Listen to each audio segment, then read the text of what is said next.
ऐसी चर्चित आवाज अपने भोजपुरी सम्राट आदरणीय विशाल गगन जी के नाम जोरदार तालियां होनी चाहिए सबों की तरफ से। जोरदार तालियां। भोजपुरी लोक गायक, भोजपुरी फिल्म अभिनेता आदरणीय विशाल गगन जी के नाम एक जोरदार तालियां।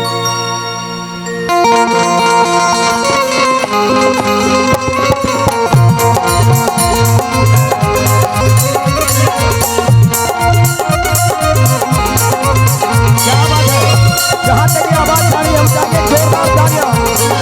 भोजपुरी मंच के सबसे सुरीले आवाज आदरणीय विशाल गगन जी चाहे जोरदार तालियों के साथ इनका सम्मान होना चाहिए। जोरदार तालियां।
भैया आपका हम एंकरिंग सुनते हैं YouTube के माध्यम से, हमको बहुत अच्छा लगता है और हम लोगों ने तो बहुत मंच शेयर किया है।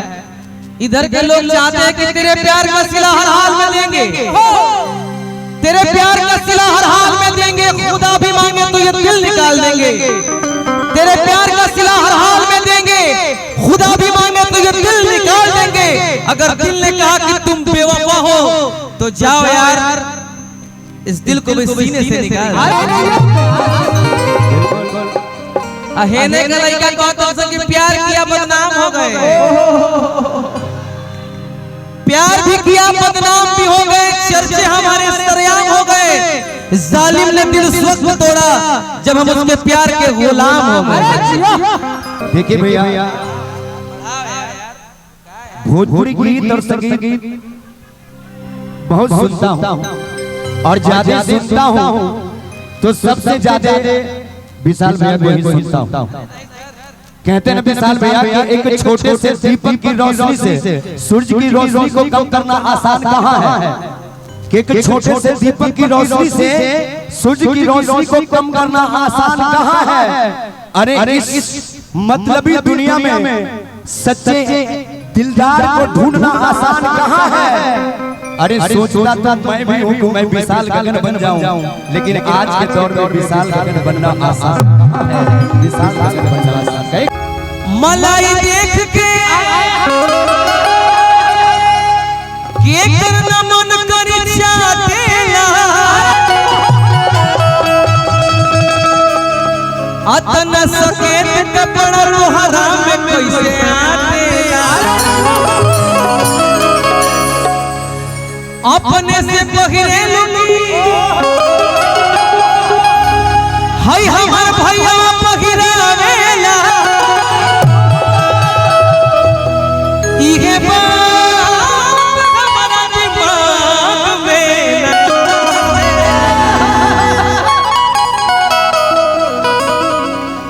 सब ठीक है भैया, लेकिन भाई बुढ़ाऊ के देखो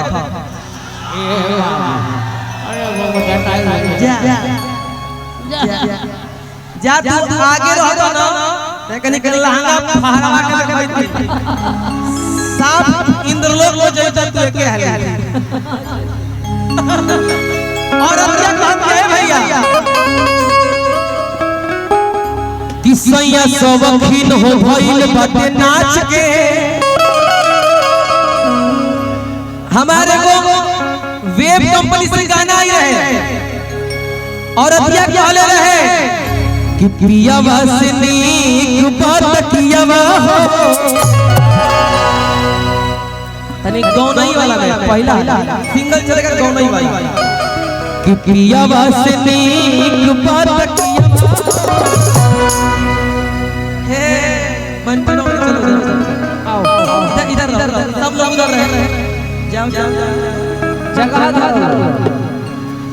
बंटी अरे बंटी कौन है बंटी बबली तुम बीच में आओ शांत एक नंबर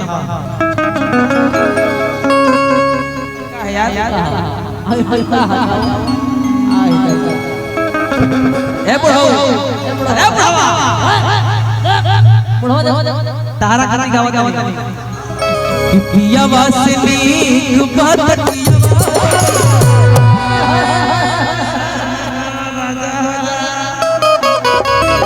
अरे पिया वासनी बात किया डांस अरे कबहू बेमान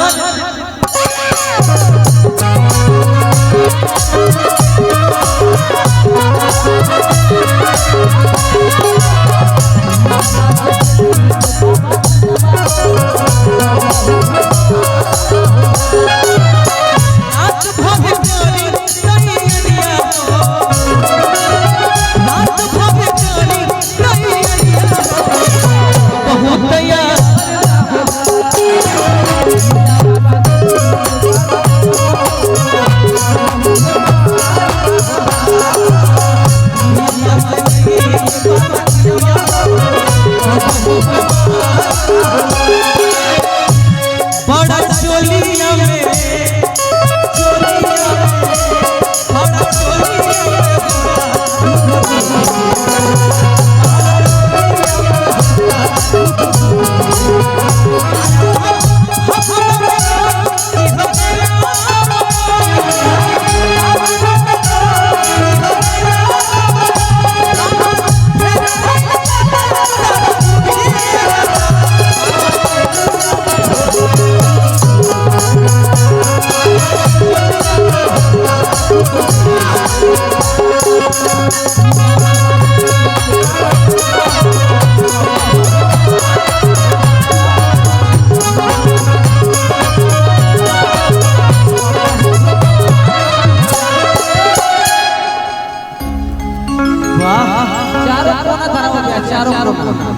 चारों कोना धरा हुआ इधर आओ एक ही जगह ना चारों कोना धरा तुम डांस करती हो एगो मुर्गी मार के दिखाओ मुर्गी समझती हो देखो ये हाँ ये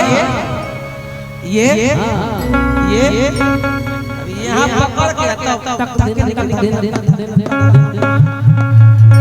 ये मुझे का एगो मुर्गी देख लो अब हमारा रिदम पे ई चलिया चल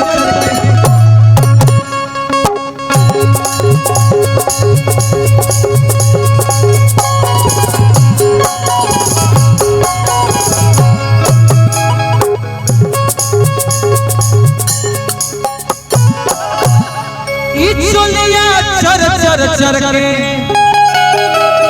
अल्लाह हवा सर सर सर के है सुना आवाज ता भाई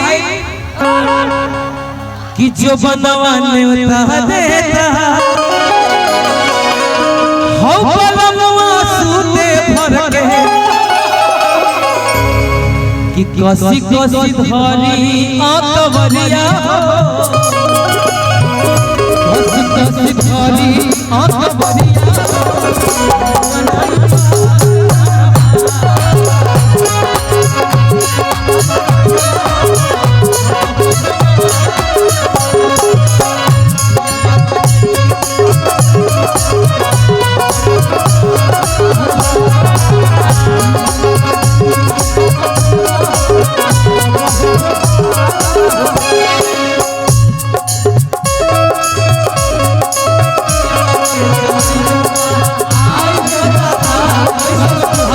रे